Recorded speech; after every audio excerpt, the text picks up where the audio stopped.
ចង់សួរបងថាបងមានចំណាប់អារម្មណ៍យ៉ាងណាដែរបងបានចូលលក់ជាមួយនឹងផលិតផលកូនខ្មែរនេះបងចាខ្ញុំមានចំណាប់អារម្មណ៍បងឡើយគឺខ្ញុំជាវឲ្យម៉ាក់ក្មេងខ្ញុំប្រើគាត់មានបញ្ហាកាពះអញ្ចឹងណាចាចាប់ដើមពេលគាត់ប្រើទៅដឹងពីប្រសិទ្ធភាពរយៈពេលតែ2 3ថ្ងៃគឺគាត់ជាហើយបន្តមកទៀតខ្ញុំកាត់យកកញ្ចប់តូចយកតែ4 10កំប៉ុងនេះខ្ញុំមកលក់អញ្ចឹងណាបងហើយចាប់ដើមលក់ទៅអ្នកដែលទិញប្រើក្នុង10នាក់ហ្នឹងប្រើត្រូវសឹងតែ10នាក់អូចាគឺថា10នាក់ប្រើត្រូវសឹងថាទាំង10នាក់មែនទេបងចាបងចាហើយបន្តមកខ្ញុំក៏សម្រេចចិត្តថាកាត់យកមកលក់ជាកញ្ចប់ធំហ្មងអញ្ចឹងណាបងលក់រយៈពេលប្រហែលឆ្នាំមកហើយចាខ្ញុំលក់តាំងពីចេញដំបូងតាំងពីឆ្នាំ2022ចា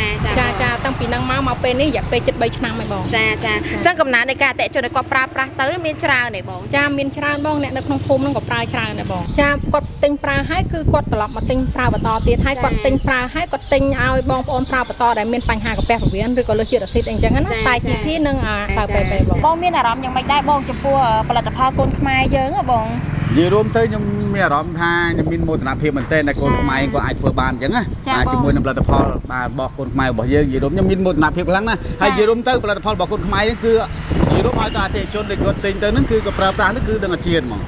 ទិញហើយទិញទៀតអញ្ចឹងទៅបើខ្ញុំចាប់អារម្មណ៍គឺខ្ញុំយកមកបើកាត់ stop ធំអញ្ចឹងយកមកបាទតំណាងនៅទីផ្សារពីចាមទៅចាបងនិយាយរួមទៅផលិតផលកូនខ្មែរយើងគឺខ្លាំងមិនចាញ់ប្រទេសជិតខាងឯងពុកម៉ែបងប្អូនទាំងអស់គ្នាចាអញ្ចឹងសង្ឃឹមថាពុកម៉ែបងប្អូនទាំងអស់គ្នាចានឹងចូលរួមគ្រប់គ្រងជាមួយនឹងផលិតផលកូនខ្មែរយើងបន្តទៀតណាបងណាចាហ្នឹងហើយនិយាយរួមទៅបើយើងមិនសាកគឺយើងដឹងទេពុកម៉ែបងប្អូនតោះយើងសាកបើយើងដឹងហើយពុកម៉ែបងប្អូនបាទចង់សាកគឺមកទីតាំងរបស់ខ្ញុំបាទភូមិរកាក្រោមឃុំស្បូរមាសខេត្តកំពង់ចាមហើយសូមបញ្ជាក់ដល់ទីពុកម៉ែបងប្អូនបាទយើងមកភូមិរកានេះគឺមកវិហារចាមប្រហែលជា100ម៉ែត្រជាមួយឆ្វេងដៃនិយាយរួមនឹង G2 វត្តនេះដោះវិញយើងមើលប្រហែលជា100ម៉ែត្រហើយបញ្ជាក់ដល់ទៀតពុកម៉ែបងប្អូនបាទមានចំណាប់អារម្មណ៍អាចទំនាក់ទំនងតាមប្រព័ន្ធលេខទូរស័ព្ទបាទដែលមាន070 23 28 81ឬក៏088 900 7363បាទអរគុណ